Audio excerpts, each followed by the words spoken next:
اعوذ باللہ من الشیطان الرجیم بسم اللہ الرحمن الرحیم انما بے شک مثل الحیات دنیا بے شک مثال دنیا کی زندگی کی کمائن ایسے ہے جیسے کہ پانی انزلناہ کہ ہم نے اس کو نازل کیا من السماء آسمان سے فاختلط پس رلا ملا نکلا بھی ساتھ اس کے نبات الارض زمین سے سبزہ اس کا۔ اللہ تعالیٰ نے یہ دنیا کی زندگی کی مثال دی ہے کہ دنیا کی زندگی مثال ایسی ہے کہ جیسے اللہ تعالیٰ آسمان سے پانی نازل کرتے ہیں یعنی بارش برساتے ہیں، تو بارش سے کیا ہوتا ہے کہ آپ کو دیکھیں جب بارشیں نہیں ہوتی تو کیا ہوتا ہے، قحط سالی، چیزیں نہیں اگتی، پھل سبزیاں نہیں اگتی۔ اللہ فرماتے ہیں جب ہم اپنی رحمتوں کے دروازے کھولتے ہیں، جب ان کے اوپر بارش برساتے ہیں تو پھر کیا ہوتا ہے، بارش برسنے سے فصلیں بھی خوب اگتی ہیں، پھل اگتے ہیں، اور اس کے علاوہ ہر طرف ہریالی ہریالی ہو جاتی ہے۔ اگر آپ کچھ بھی نہ اگائیں تو پھر بھی ہر طرف وہ سبزہ جو ہے اگاتا ہے۔ تو اللہ فرماتے ہیں کہ دنیا کی زندگی کی مثال بارش کی طرح ہے کہ جیسے ہم نے آسمان سے بارش نازل کی، فاختلط بہ نبات الارض تو نکلا اس سے رلا ملا زمین کا سبزہ۔ رلا ملا سے کیا مراد، یعنی بہت زیادہ وافر مقدار میں یہ ساری چیزیں جو اللہ تعالیٰ جو ہے وہ نکلتی ہیں۔ اللہ فرماتے ہیں مما، اتنی زیادہ کہ مما وہ چیزیں وہ جو یاکل الناس کھاتے ہیں لوگ بھی، والانعام اور مویشی بھی۔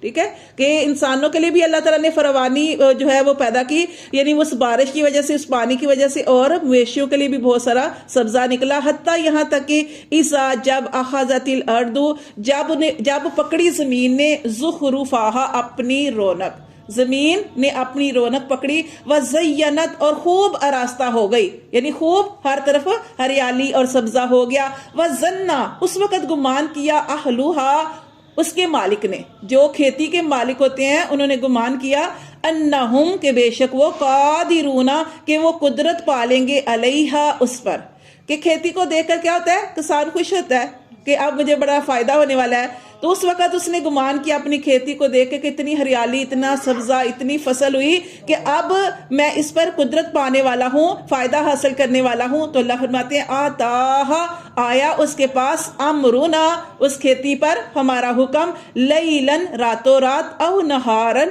یا دن کو، فجعلناہا پھر ہم نے اس کو بنا دیا، حسیدن کٹی ہوئی، کألم تغن بالامسی اور وہ ایسے ہو گئی جیسے کل تھی ہی نہیں۔ دیکھیں یہاں پہ انسان کی یہ مثال دی گئی ہے کہ انسان دنیا کی لذتوں میں ایسے لگ جاتا ہے کہ دیکھیں جیسے بچہ ہوتا ہے، پھر آہستہ آہستہ پھر جوان ہوتا ہے، پھر جوانی کے بعد آہستہ آہستہ آگے عمر کو چلتا ہے، بڑھاپے کی عمر، یعنی انسان نے آخر ختم ہونا ہے۔ لیکن اللہ نے اوپر جو دیا نا کہ اتنا دنیا میں نہ کھو جاؤ کہ اس آخرت کو بھول جاؤ، اس دنیا میں رہ کے اس آخرت کی تیاری کرو۔ جیسے یہ کھیتی ہے، یہ پکتی ہے، یہ تیار ہوتی ہے، کتنی اچھی لگتی ہے کسان کو، لیکن آخر کار اس نے کٹنا ہے، اس نے ختم ہونا ہے۔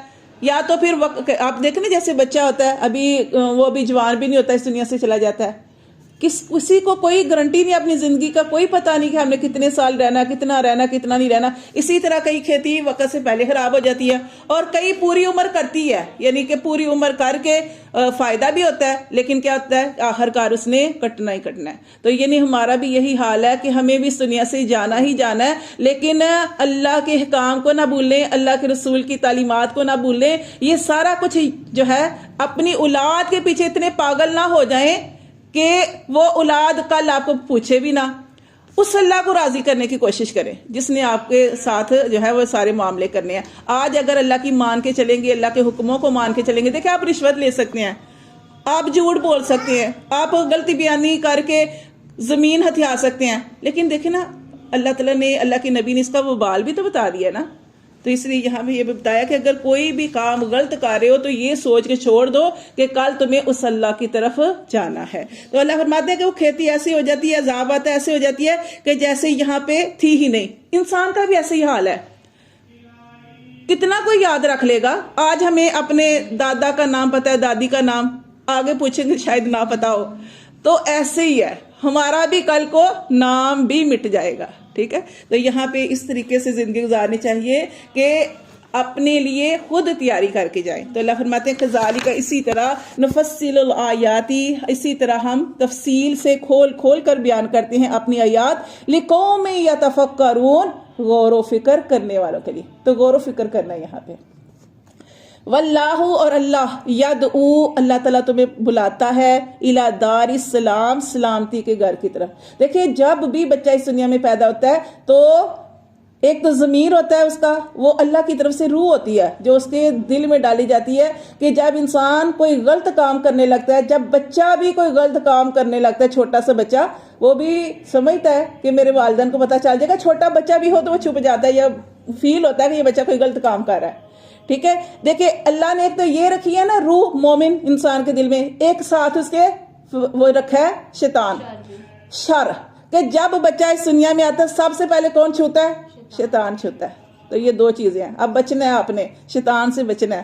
تو یہ اللہ فرماتے ہیں کہ اللہ تمہیں پکار رہا ہے الہ دار السلام سلامتی کے گھر کی طرف, وَيَهْدِي اور وہ راہ دکھاتا ہے, میں یشاء جسے چاہتا ہے, الی صراط مستقیم سیدھے رستے کی طرف. تو یہ کہ یدعو پکارنا, دعوت دینا. تو یہاں پہ یہ بھی چیز سمجھ لیں کہ اگر آپ کو کوئی دعوت دے تو اس کی دعوت کو قبول کرنا چاہیے. ٹھیک ہے, یہ دعوت کو قبول کرنا, یہ نہیں سوچنا چاہیے کہ یہ غریب ہے تو اس نے دعوت دی ہے اس کے گھر میں نہیں جانا, امیر ہے تو اس نے دعوت دی ہے اس کی, وہ ہم کہتے ہیں اس نے دعوت دی اس کے گھر تو ضرور جانا ہے, اور غریب کے گھر ہم جائیں نا. دعوت کو قبول کرنا چاہیے. دیکھیں یہ ہمارے نبی آئے, انہوں نے کیا کیا؟ دعوت دی. وہ کیا دعوت تھی؟ دین کی دعوت, اسلام کی دعوت. تو یہاں پہ اللہ پکار رہا ہے کہ سلامتی کے گھر کی طرف آ جاؤ. وَيَهْدِي اور وہ راہ دکھاتا ہے. کس کو راہ دکھاتا ہے؟ جو اس کے لیے طلب کرتا ہے, جو اس کے لیے کوشش کرتا ہے. اب انسان کہے کہ ہماری قسمت میں اگر لکھا تو اللہ خود ہی ہمیں اس طرف لے جائے گا, کوشش تو کرنی پڑتی ہے.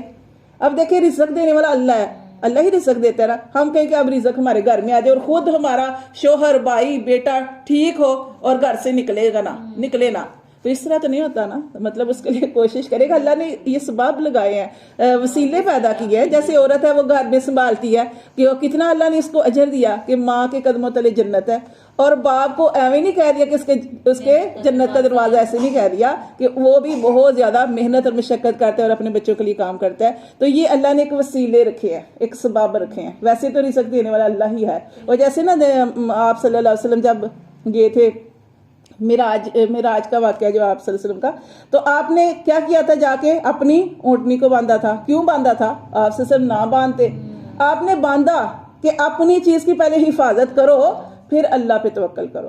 ٹھیک ہے, اس طریقے سے. اب آپ اپنا مال کھلا چھوڑ دیں اور کہیں کہ سب کے سامنے اللہ حفاظت کرے گا, نہیں. اپنی چیز کو, کیونکہ یہ جو مال ہوتا ہے نا, کسی کو سامنے آپ کر رہے ہیں تو کسی کی نیت نہیں بھی خراب تو وہ خراب ہو جائے گی. تو اپنی چیز کو جو ہے اس کی حفاظت کریں, پھر آیت الکرسی پڑھیں, سارا کچھ کریں. پہلے اپنی چیز کو سنبھالیں, پھر اللہ کا کلام پڑھیں. جی, اللہ کا کلام پڑھیں, پھر اللہ کے سپرد کر کے بستر جھاڑ کے. یہ دیکھو نا ساری سنتیں ہیں نا.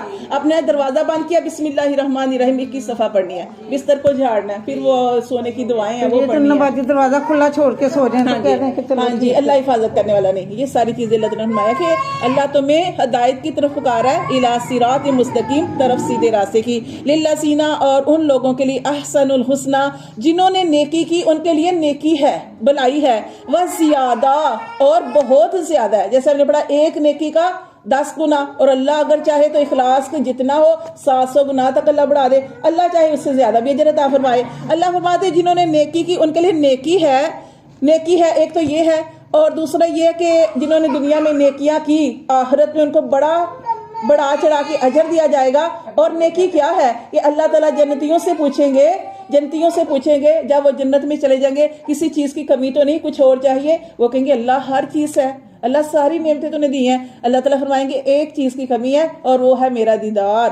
پھر اللہ تعالیٰ اپنا دیدار کرائیں گے اور یہ سب سے بڑی نعمت ہوگی جس کو یہ ملے گی. اللہ فرماتے ہیں جنہوں نے نیکی کی ان کے لیے نیکی ہے, وہ زیادہ اور ان کے لیے زیادہ. یہ زیادہ مطلب وہی آپ سے سن کا اللہ تعالیٰ کا دیدار جو ہے وہ کرایا جائے گا. اور اس کا ایک مطلب یہ, اور دوسرا مطلب وہی ہے کہ اگر آپ نے کوئی نیکی کی تو اللہ تعالیٰ آپ کی نیکی کے اجر کو بہت زیادہ بڑھا چڑھ کر اجر دیں گے. اللہ فرماتے ہیں جو نیکی کرتا ہے وَلَا يَرْحَقُ وَجُوهَهُمْ اور نہیں چھائے گی اس کے چہرے پر قطرن کوئی سیاہی, ولا ذلہ اور نہ ہی ذلت قیامت والے دن. اب دیکھیں دنیا میں کسی کی رسوائی ہو جائے تو کیا حال ہوتا ہے, اللہ معاف کرے. تو اللہ فرماتے ہیں قیامت والا دن جہاں ساری انسانیت ہوگی، اللہ فرماتے ہیں کہ وہ لوگ محفوظ ہوں گے جو نیکیاں کرتے ہیں، ان کو بڑھا چڑھا کر اجر دیا جائے گا، نہ چھائی ہوگی ان کے چہرے پر سیاہی اور نہ ہی ذلت۔ اولئک یہی لوگ ہیں، یہی لوگ ہوں گے اصحاب الجنہ، جو جنت والے ہوں گے، ہم فیہا خالدون، اور اس میں وہ ہمیشہ رہیں گے، والذین کسبوا، اور وہ لوگ جنہوں نے کمائی سیئات برائیاں، جزاء بدلہ سیئات برائی کا، بمثلھا اس کے مثل، جس نے برائی کمائی اس کا بدلہ برائی کی مثل ہے، لیکن نیکیاں اللہ بڑھا کے دیں گے، لیکن گناہوں کا اللہ کتنے مہربان ہے کہ اللہ گناہ جتنے گناہ کیے اتنے ہی گناہوں کی سزا ملے گی، وہ نہیں بڑھائے گے اللہ تعالیٰ۔ اللہ اگر نیکی کیا تو اس کی نیکی بہت سے زیادہ بڑھا دیں گے۔ ہاں جی، اللہ فرماتے ہیں کہ برائی، وہ جنہوں نے برائیاں کمائی بدلہ ان کی برائی کا مانند ان کی برائی کے، وَتَرْهَقُهُمْ ذِلَّةٌ، اور ان کے چہروں پر سیاہی چھائی ہوگی، ذلت چھائی ہوگی، مَا لَهُمْ نہیں ہوگا ان کے لیے، من اللہ اللہ کی طرف سے، من عاصم کوئی بچانے والا۔ عاصم کا مطلب ہے بچانے والا، بہت حفاظت کرنے والا، ٹھیک ہے، حفاظت کرنے والا، بچانے والا، لیکن چونکہ پہلے لا آ گئی تو اوپر آ گئی لا، اگر لا لگ جائے تو نہیں ہوگا کوئی بچانے والا۔ یہ عاصم نام جو ہے اس کا مطلب ہوتا ہے بچانے والا، ٹھیک ہے، نگہبانی کرنے والا، حفاظت کرنے والا۔ اللہ فرماتے ہیں کہ ما لہم نہیں ہوگی ان کے لیے، من اللہ نہیں ہوگا ان کے لیے اللہ کی طرف سے، من عاصم کوئی بچانے والا، کأنہم گویا کہ ان کی مثال ایسی ہے جیسے کہ اغشیت ڈانپ دیے گئے ہوں، وجوہہم ان کے چہرے ڈانپ دیے گئے ہوں، قطعاً ٹکڑوں سے، من اللیل رات کے، مظلمہ اندھیری رات کے۔ ان کی مثال ایسی ہے کہ جنہوں نے دنیا میں برائیاں کمائی، اللہ ان کی برائیوں کا بدلہ دے گا کہ ان کے چہروں پر ذلت اور سیاہی چھائی ہوگی، اور یہ ان کی مثال ایسی ہے کہ جیسے ان کے چہروں پر جو ہے اتنی سیاہی ہوگی کہ جیسے رات ہوتی ہے، اندھیری رات، اس میں کچھ نظر نہیں آتا، ایسے ہی ان کا حال ہوگا۔ اللہ فرماتے ہیں اولئک یہی لوگ ہیں اصحاب النار، جو ساتھی ہوں گے آگ کے، ہم فیہا خالدون، اور اس میں وہ ہمیشہ رہیں